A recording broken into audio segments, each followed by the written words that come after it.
when you're committed to a character for a long time, especially because if you write it and then also perform it over like 6 months, rather than let's just say 18 days, some metaphysical exchange happens. I really think if you devote yourself to it wholly, you give a part of yourself to that character that character takes away when they leave and they never bring back to you, and you take a piece of the character in return.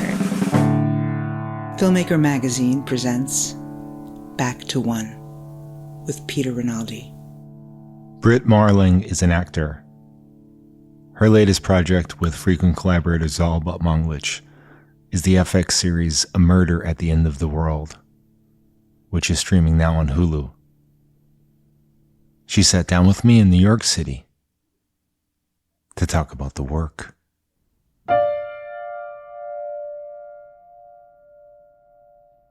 This first question I'm going to read is sometimes I hate a very good question, right? Because that's annoying with it's so clever. Oh, I know what you mean. You know what I mean? Yeah, when the effort behind it is obvious. This will never, I don't have any other one written like this, but sometimes English is my first language. It feels like it's a third or fourth. I have this problem too. So I just want to read this, okay, just as a way to get going. At which point does the notion, okay, this character is going to be played by me, come into play? And how does that affect the continuing development of the idea you and Zal are batting around? Does it affect it so significantly that you keep the notion at bay as long as possible? Or do you welcome this thought even before the major points are ever fleshed out? I love this question because this question is making me have to think about it, because sometimes we do a lot of this stuff unconsciously. And in the early days, I really wanted to act and I couldn't find my way into the industry. And even if I could have, there wouldn't have been the parts for me as a young woman that I would have found satisfying or even called to play or felt were politically responsible to play. So I had to become a writer in order to become an actor. I did that. And so those early pieces were really written with me in their genesis in an interesting way. I wanted to play Rhoda in Another Earth, but also the whole idea of it came with me already in its core. And the feeling that I could embody a character that felt crippled by guilt and by a life that seemed almost grasped, but not quite grasped because of this tragic accident, and living with the duality of what your life had become versus what it might have been. I had strong feelings about that, and Mike Cahill and I were interested in this story of Another Earth. And so there was a science fiction premise, and there was this idea of this character, and I understood some of those feelings, and it felt like they came together. And so in that way, they were inseparable.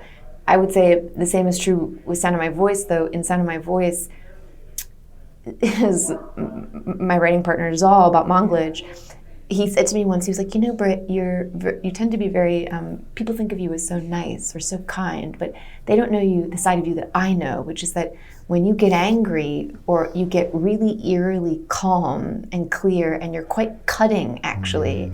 And he's like, I've never seen you play that. What if we made a character from that place with a kind of cruelty that's born from a kind of what she at least sees as a clarity? And so Maggie came from that shard of my personality. And then, of course, we leaned more deeply into it. And we're like, well, what if she's a cult leader? And what if she thinks she's a time traveler? And what if she's in this basement and gathering all these followers? And it becomes science fiction. But in those early days, that writing was inseparable from my desire to become an actor. Then I guess Sundance happened and I became an actor, and I could at least go on auditions and stuff, which I'd never been able to do before. And I found going on those auditions or doing screen tests or being offered parts to just play, I would read the scripts I was being offered, and I suddenly saw that wasn't going to change, that even with some amount of now I don't know, access or energy in the town, that I was still in the place of like being the girlfriend or the wife, and I don't even want to say that it's not a bad thing. I don't need to be a lead. I'm always happy to be a supporting character. It's more that in many of those narratives, those women were just not written as humans. Yeah. They were just placeholders for like, you could exchange the wife for the coat hanger or the dish towel. Like the humanity wasn't there. And I think many actors who are women or who play women in something, they have a long history of having to become authors in a way as actors to fill those roles, which are so one-dimensional with 3 dimensions. Yeah. And there's a great history of that in cinema, like I don't know what Clute would have been without Jane Fonda playing that sex worker and bringing a fullness to that experience that I'm not sure would have been written without her performance authoring it, if that makes sense. Yes. And then later, so I think after that realization, I was like, oh, you will never not be a writer because you are not coming of age in a time when the stories can meet you at the place that you want for women to be at in narrative, which is just that there's a fullness of experience, You're not just there to ask the question that prompts, the monologue from your husband. You're there in the story in a dynamic way. And so I was like, okay, I'm committed now to a life of writing and filmmaking. And then to get to the latter part of your question, then it starts to change a little bit because you're a lot more aware. Before these things are quite unconscious. And then you're like, okay, well now we're building, something like the East or the OA, and we have this story or this world or this idea in our minds, and what part could I play in it that would be right, and why, and then of course now in like this current iteration, A Murder at the End of the World, I really wanted to direct and had wanted to direct for a long time. Like I had made a documentary back when I was still in college and had been even a photography and economics major. And so it was kind of like I was always trying to get back to that place, but I couldn't get back to that place without taking a step back from acting to just make it physically possible. Because we're making these big 1-hour dramas or 7-hour movies or however you want to think about them. They were ambitious worlds that, it wasn't like a story about a group of people living together in a house in Echo Park. They're like interdimensional, or, they have so much is required to make them that in the filmmaking of it, we move so quickly. We sometimes shoot 11 pages a day. So it's really hard to be in front of the camera and also be behind it and make the day. So I was like, okay, I got to take a step back from acting. And this story we'd been thinking about for a long time with A Murder at the End of the World needed a Gen Z heroine. It needed somebody whose childhood was formed by the internet. And I could imagine that and try to embody that, but it's a lot more authentic that someone of that generation, first it was important someone of that generation played it, and for me to be able to take a step back from being in front of the camera every day in order to direct. So I guess to answer your point, it keeps shape-shifting. And now that I think about things coming forward, there's something that, Zal and I are working on right now that he would direct potentially and I would act in. And I think the place I've gotten to now is that we actually have to pretend that I'm not going to play it. Yeah, that's what I figured. Because at some point you become too self-aware of all the dynamics at play, and you got to be like, okay, let's just tell the story. It's almost a dereliction of your duty as a writer, right? Yeah, completely. Yeah. Because you could be loading it too much, unconsciously even, because knowing you're going to do it. Yeah, I think that's so right. And also not giving oneself the full range of challenge or filling things in. So like the character isn't as robust on the page because we're bringing a lot of like, well, we know I can do this or I could do that. but if you've got to make the character so robust that not just, a shared imagination with someone else, but it has to read on the page so well that you give it to a stranger who knows nothing about you or your life, and when they read it, they're like, I know who that person is. Like, the robustness of character required to give a stranger that feeling, as you're saying, is really what you need to carry a story forward. And then if I play it well, then I'm so lucky that I get to find Yes. Yeah.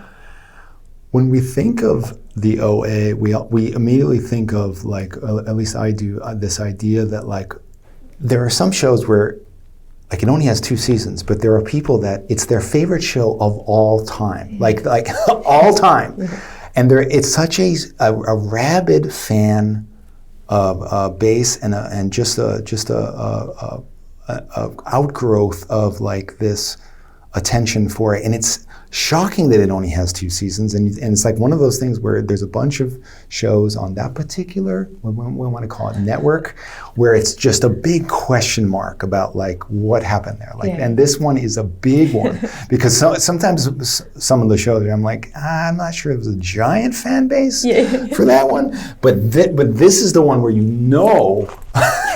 that there's question marks and it's just weird. Yeah. When that ends, do you have something ready to go that you were cultivating and it ended up being Murder at the End of the World, or do you start from scratch once you realize you're not going to be in that world anymore? I think in part, you're right that it was weird, but I think in part we sensed the change coming from a ways off. I think even as we were making the second season, you could feel that things were changing within the company. And I think in hindsight, looking at the strikes and the dialogue that the strikes has brought forward, or to the forefront, I think that we were a sort of casualty of the tech company's eventual course correction when they've disrupted a system that they've entered and gained a lot of market share, but underpriced their product, and then at some point have a come to Jesus moment with Wall Street and have to find a way to make good on the fact that they've actually been operating in the red for so long. And I think, so to your point, all those question marks about what happened in that period, in hindsight, there was a realization that many of those stories, ours included, had enormous fan bases that any other network would have been very happy to have had those numbers, and it would have been considered a wild runaway success. But Netflix was in the middle of a model change. So, and we were inside that. And so I guess to answer your larger question, I think we felt that coming. You could tell that things were shifting over there. And I think you can feel that as a person, as a creative person who has to be an entrepreneur, which you really do in the film business now. It's hard to survive if you don't also have your entrepreneur hat on. And so I think there was this feeling that even though we'd planned all 5 chapters of this, 5 books of the story out, that, like, the window was sort of closing. And I hope that the window opens somehow down the road in a new way and we get to go back through. But I think we sense that window closing, and I think, it's all about Batmanglij, who we co-created the OA together. We think a lot about stories between us as happening in a garden, and we're just tenders of the garden. We go in every day and we plant some new seeds with each other, and we fertilize some stuff and we prune some things, and you're just tending to the plants. And one of the plants that had been growing really since the first season of the OA was our, like, growing interest in technology and in trying to talk about technology and the way in which it's leaping us forward and the ways in which it's dismantling us or holding us back. And so those feelings were there, and we had in our minds the idea of a whodunit, and thinking about the whodunit as a genre that was always set in the British manor as the, like, center or seat of power in the world, and how, well, if you're doing a new whodunit, it wouldn't be at the English Manor anymore. A new whodunit that's really asking like what's going on in the world would be set, you know, in Silicon Valley or inside a technology retreat, and who would be all the suspects that we would bring to the table to be asked the questions of how did we get to this place in the world? So those feelings were cooking even as we were writing the second season, and there would be things that we would want to put in the story of the second season of OA that would be like, oh, this isn't the place for that. Like, but we can fertilize that seed over in the garden here. And so then when the OA, you know, was canceled, we still had the garden to go to. There'll always be the garden, you know, nobody can ever take the garden from you, which is an amazing thing. And we found, especially as the pandemic started to happen, that while we were cultivating other stories, you know, there was a film I wanted to make, there was a book we were talking about writing, like all this stuff, for some reason that flower grew first and fastest, and the rose of Darby, who's the lead character in A Murder at the End of the World, just came out, and she was so vivid and in red, and I had a kind of iconic nature from the beginning that we were like, that's the one to clip, you know, and that's why I think you protect yourself in some ways from the inherent rise and falls of what is a tumultuous business that I think will only become more tumultuous as the world is in such an unsettled place. I think is to just constantly be growing a lot of things in your imagination and with other people, you know, and then you always have that harbor in a way. Does that make sense? Absolutely, but there's a big question I have about this garden, and I mean, just to continue with the analogy, like, I don't want anyone else in my garden. I don't understand the idea of collaboration. You have to explain that, and this is a really great collaboration you seem to have with Zal. It seems to be beneficial to you both, like you both like feed off each other, which is just baffling to me. I can't understand, because I just wrote something, right? And if I could imagine having anybody in on that with me, like on the first day, I would realize they were slightly off on what I want this to be. That slight offness would have put me out. No, you're out. Get out. You're gonna ruin this thing. You're building a horse. I'm building a donkey. It's similar. Donkey. Yeah, it's similar, but it's not the same, bro. And I can't have you in here. Yeah. I get that. You know, but what is it that you're able to let that fear, whatever that is, go, and let the other stuff that works in? How does that happen? I think a lot of these collaborations come from time. Like, if I think about other people who do that as well, there's a lot of like brother pairs, you know, the Duffer brothers, the Coen brothers, or people that have somehow spent a lot of time in each other's orbit, you know? And I think that, you know, obviously Mike and I wrote and made things from that space. Zal and I have written and made things from that space. We all met in college. We came of age together. Like, a lot of our influences, the books we were reading, the poetry we were taking in, the things we were watching, the conversations we'd have about those things, I think it had a way of creating a kind of language, a common language that we could find words for the inarticulable in together. And so, like, I don't know if it would be as easy for me to meet someone now and be like, let's dive in. I mean, I think it's possible. I think it would be challenging. I think it would have to be one of these things where I'd like read a novel that they'd written or seen a film and felt such a kinship with how they saw the world that I was like, oh, we have our own identities and experiences, but we can meet in a third space together, and we have enough in common in like the Venn diagram of our souls that there's a center there that exists that we could meet at and tell stories in together.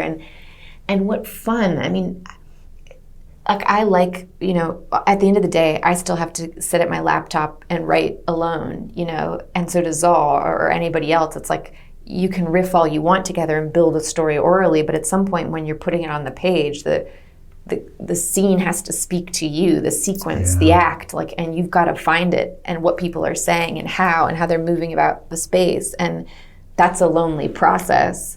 And I guess what's been nice, I think, for both Zal and I is at least you share in that loneliness. You know, even if you go spend 3 days on your own writing, you can bring it to someone and be like, does this land? Right. And you know that, I think we both know that as each other's first audience, we're never critical from a place of like ego or vanity, that the story is the queen and we're just like handmaidens of the queen. And sometimes your partner can be a better barometer for what the queen wants than you do. And usually if they say it in the right way, you're like, yeah, you're right, that's true. Like if we go down that path, not that it won't be a good path, but it doesn't lead to the center of the labyrinth. You know, it's so, that's not to say that I think there are things I have written on my own or will write on my own, but in this work it can be really isolating, especially, you know, seeing something through from beginning to end by yourself, and the experience can be quite brutal. I think having someone to share in it with, there's a lot of meaning in that, and a lot of not feeling so alone. The world's already quite isolating, no? Yeah.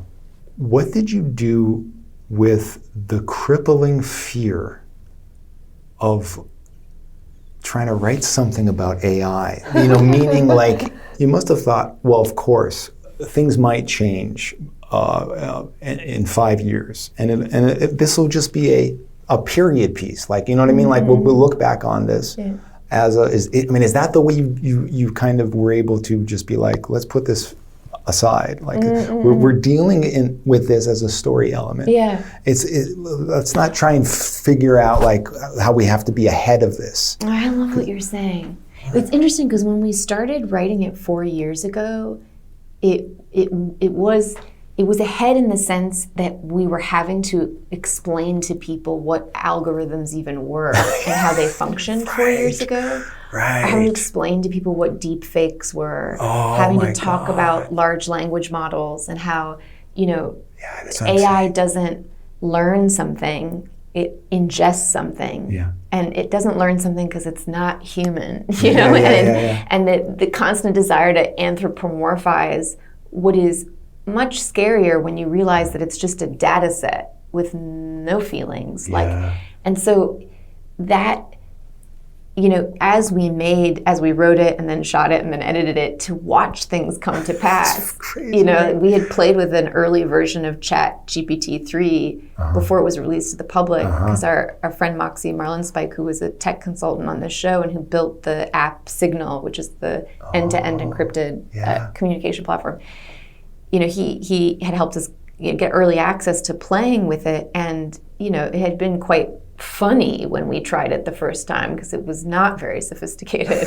And then when we were in the editing process and it came out into the world and suddenly everyone's like ChatGPT-3 and AI, and, you know, we were like, okay, you know, and it had made a really exponential leap. So you're right to say that we have no idea where it's going. Like, literally in a year from now, we could be just talking about teleportation or I don't know what, you know, like we're only dealing right now with the version of technology that's the 2 times 2 is 4 or 4 times 4 is 6, but we're about to, or sorry, 4 times 4 is 16, but we're about to get into 16 times 16 and then, which I think is 256, I don't know, somebody will check that out for us, I'm sure on the internet. But then after that, it starts to get to numbers that are too hard to hold in your imagination, and they're real hyper objects. And so I guess when we set out to write this, we felt like we can do part for whole. You know, in some ways, it isn't a show about AI at all.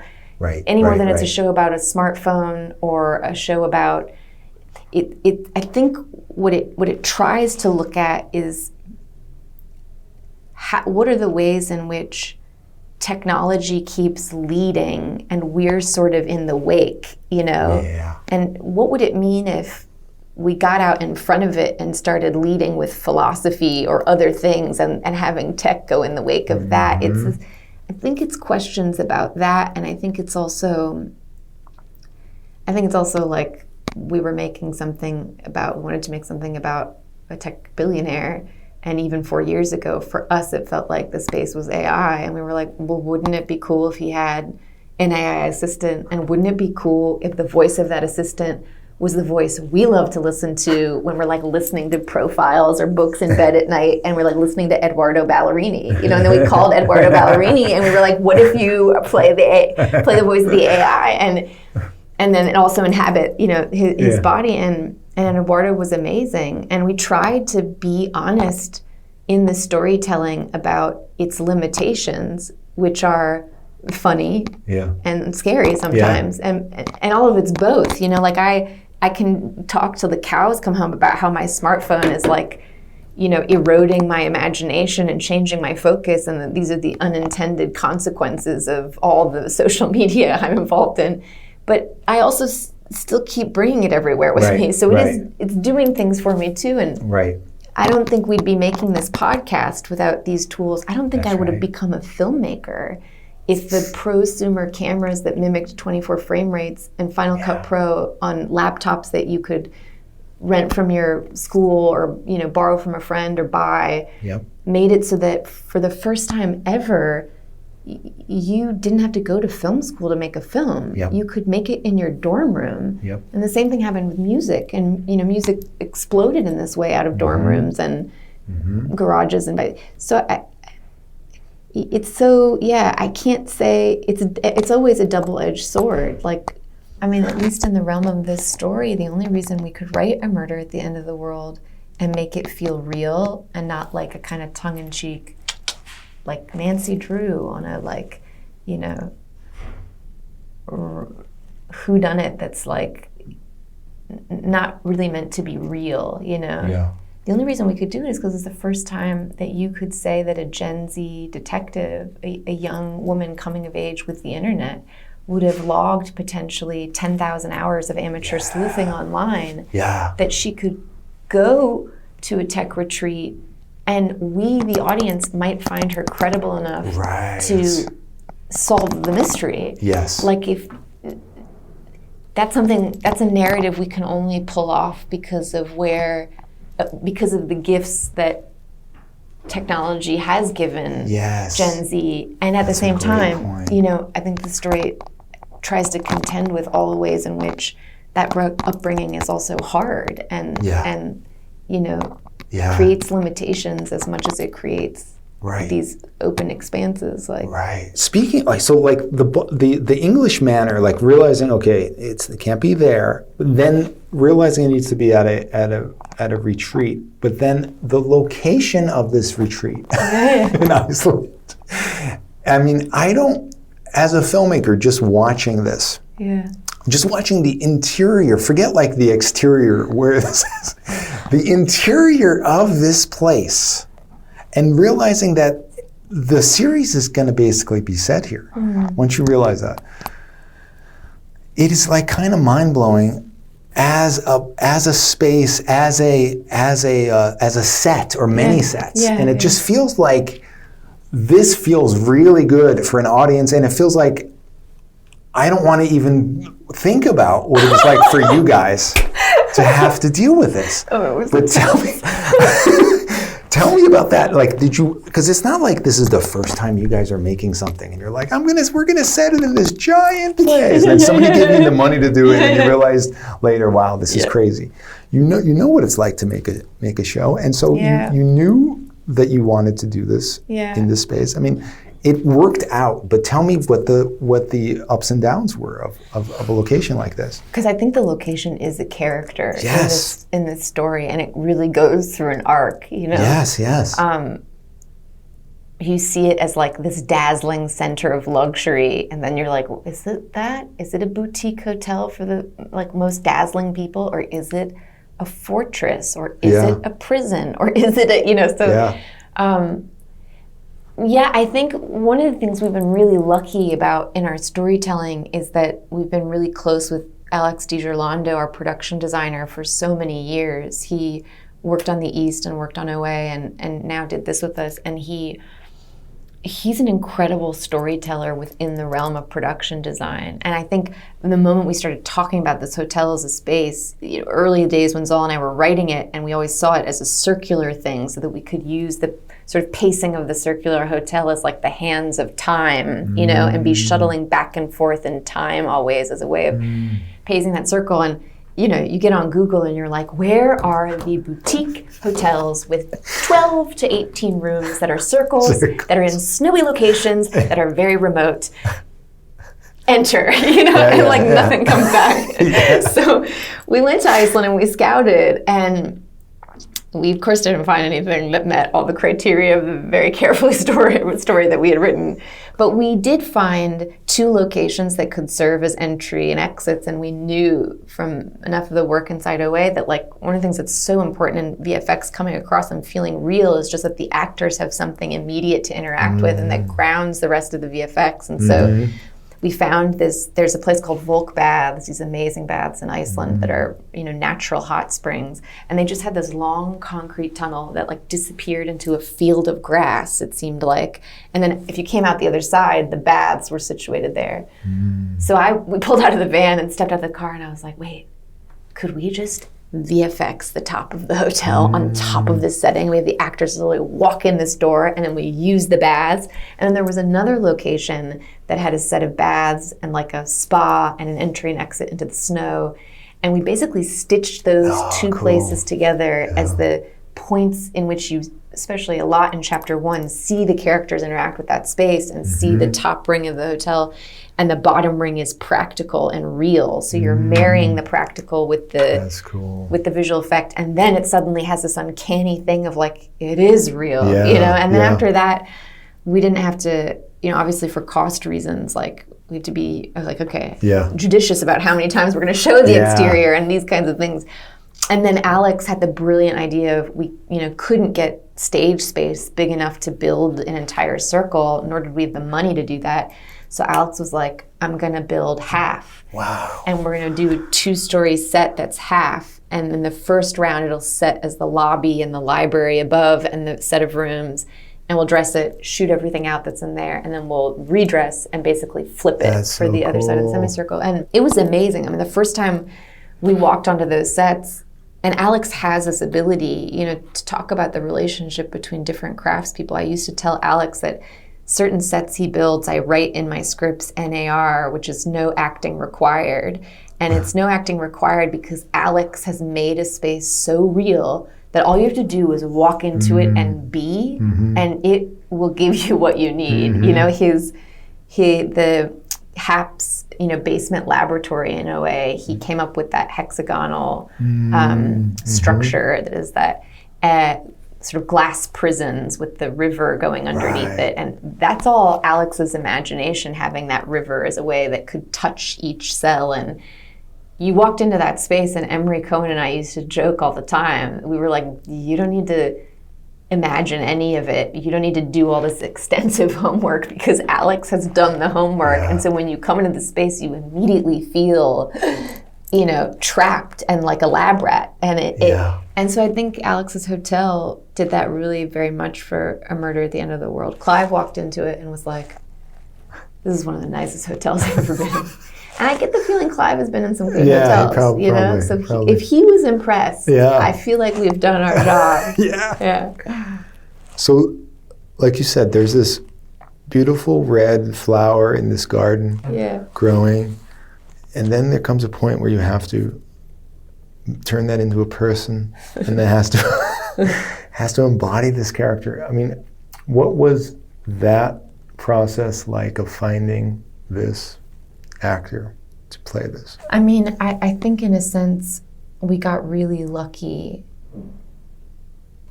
I think we felt nervous when we were starting to give the scripts to people because the thing happened that hadn't happened to us before, which is people would read the scripts and they'd just be like, Darby is iconic.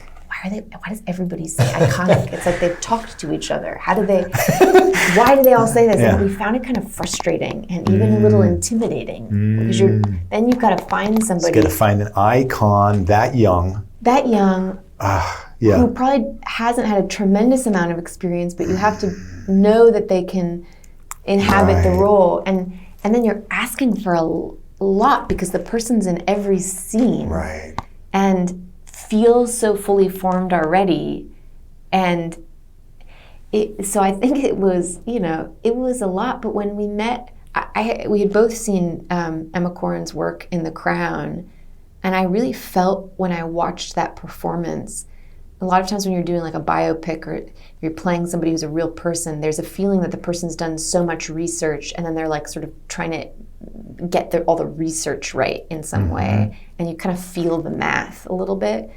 But with Emma, I felt Emma was Princess Diana, like that on some molecular level they became. I think that's where acting can get into a kind of really interesting place of like some molecular change. I don't think all actors do that, but I think some actors can. And when we Zoomed with Emma the first time, it was just an incredible conversation. And Emma themselves is very interested in true crime, very interested in amateur sleuthdom. So there was right away, I think Emma was drawn to the character and the story, and we were drawn to Emma, and it kind of felt like one of those weird dates with destiny. I'm not sure I've ever felt that in casting before, but I think Elliot Page is a friend of mine, and Elliot Page described playing Juno as the feeling of that, like reading it on the page and just knowing I can inhabit this thing. And I think there are just certain characters that meet up with certain people in time, and they have this date with destiny. It's like, I'm sure there were other people who could have maybe played Pretty Woman, but nobody could have played it like Julia Roberts. And there was some marriage of Vivian and Julia Roberts that like was like a nuclear reactor of energy, And I think Emma's an astounding actor. And amazing. I felt like once I had that Zoom with Emma, I felt like I only knew Darby on set, and I only realized that once we'd stopped shooting and I saw Emma, and we met up at this vintage store looking for different stuff, and I hadn't seen them in a long time, and I hugged them. And when I hugged them, I was like, oh, I'm hugging a different person. I'm hugging someone I've never hugged before, which is the Emma I met on the Zoom, like, I don't even know at this point, a year ago. Yeah. Like, and I haven't hugged Emma because I just met Emma on Zoom, but I have hugged Darby a lot. So that was a pretty profound experience, and the whole cast is incredible. I think Harris Dickinson is a wild talent. You have fucking Joan Chen. Joan Chen. You have fucking Joan Chen. When I saw Joan Chen, I mean, she's amazing. Yeah. She's amazing because I really believe, like, it was very challenging to play that role, and I believe Alicia Braga. Yeah. Incredible. Yeah. Like, we got really... It must have been so cool to just settle in with everyone and realize, like, this is your... You know what I mean? Like, because it's like one of those ensemble kind of things where everyone's in a closed place and you can just settle in. Was that true? Where, like, did people feel like... Or was it just too crazed to kind of think of it like that? Almost like sometimes when people like what's that? Women talking. Yeah. You know what I mean? Like one set, like a bunch of people. Yeah. They made it like it's like a camp time. Yeah. Was it kind of like that, or was it? There was that vibe for sure, and especially in Iceland because we were all in a foreign country. Yeah. There's like a banding together, and you're all in a similar, like hotels together and eating meals together because you're not going home to your families and stuff. And I think that was wonderful, and especially the stuff at the end between Harris Dickinson and Emma Corrin's character when they're on the road and we're telling this journey of their love story, this like epic sort of Badlands, story of through the American West. I felt like we were all on that road trip together, because we had reduced down to a really small core crew, so it wasn't very many people, and we were all in the middle of nowhere in Utah having every meal together and enjoying being outside and mask free finally, that was true summer camp vibes. in the hotel was harder because we were all going through the story together as an ensemble. And so there's the story is about not quite knowing who you can trust or how or for how long and so, Interesting. That's an intense space to occupy for a while. But we had, every actor on this was like, it was a dream to work with. Somewhere I heard you say, maybe during the editing of the OA, that you kind of you felt like you had to keep your character at the ready in case, throughout the whole editing process, in case there was reshoots and stuff like that. I found that fascinating. Did that have to happen on this? Yes, because I can't ever take off my producer's hat, which is like, we're probably going to need reshoots. And so if you let fully go of the character, it's so hard to get them back. I remember like thinking we had dropped, there was a scene that we had written that we had been unable to shoot in Iceland because we ran out of time. And I was always thinking like, the ending's not fully going to come together without that scene. And it didn't quite. And so we went back to Iceland to pick up that piece that we had needed. And it wasn't until a month after that Zal was finally like, oh wow, like you finally let go of Lee. And sometimes I don't even know it fully. I think it's easier for people who know you to see it. Like I could feel it in Emma when they let go of Darby. And Zal was just like, and once he said it, I was like, oh my God, that's so true. Like I had been still existing as that, woman. And that was an intense place to be. And it was nice to let Lee go finally. And it was nice to let OA go. I do think when you're committed to a character for a long time, especially because if you write it and then also perform it over like 6 months, rather than let's just say 18 days, some metaphysical exchange happens. I really think if you devote yourself to it wholly, you give a part of yourself to that character that character takes away when they leave and they never bring back to you, and you take a piece of the character in return. Like there is the most mundane sense of that, I no longer bite my nails. But I bit my nails all my life, and then I decided that Nina Azarova in OA2 was not a woman who was anxiously biting her nails. She was a woman who had long manicured nails and took care of them. And I could, even if I put that powder, that terrible powder on my fingertips, I could not stop biting my nails. But the moment I had to take on Nina, I just stopped. Wow. And then when Nina left, she took some parts of me, I'm sure, but I kept the nails. And I've never had the urge to bite them since then. So I think these weird exchanges to occur, you know? And to get back to your first question, maybe that's part of why I unconsciously author some of these things, is that it's like a direction I'm looking to grow or a thing I'm looking to reckon with. And I'm hoping for a encounter.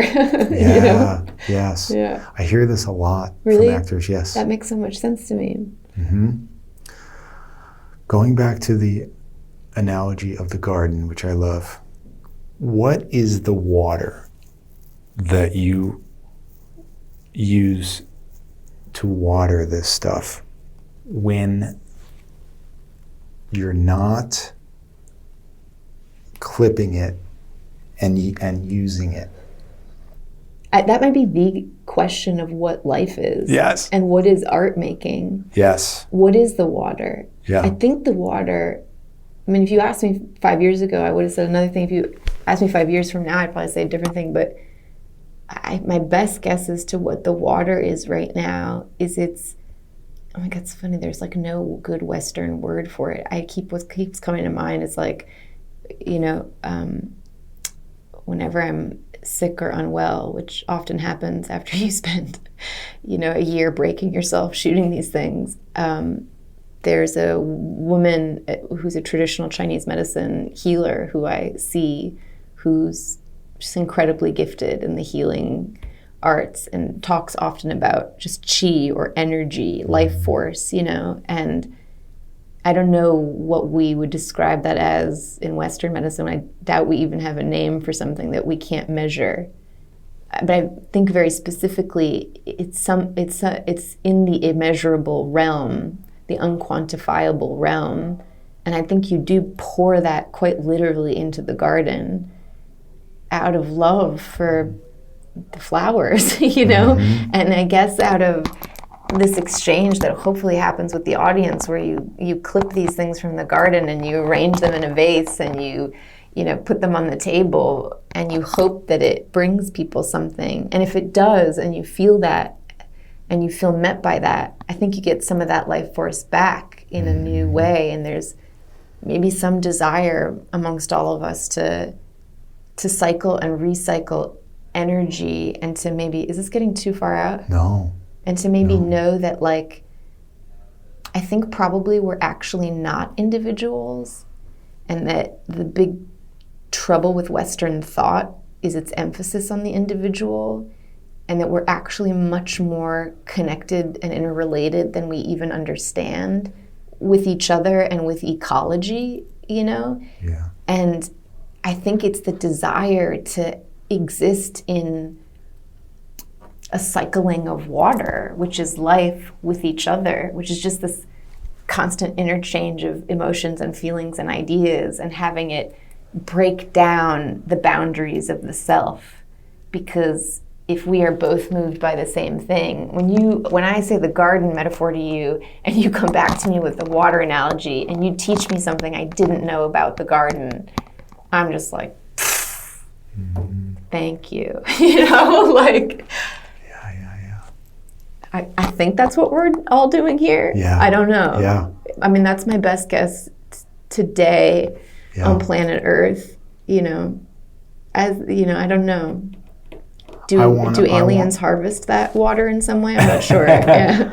I want to believe it. I want to take that. I want that to be true. Yeah. Brit Marling, thank you so much. Thank you so much. This has been such a wild pleasure. I'm so glad that you have these deep dives with people into the art form, because it's so rare to talk about this stuff. Back to One is a production of Filmmaker Magazine, which is a publication of The Gotham, formerly IFP. Listen to back episodes of this podcast at filmmakermagazine.com or wherever you get your podcasts.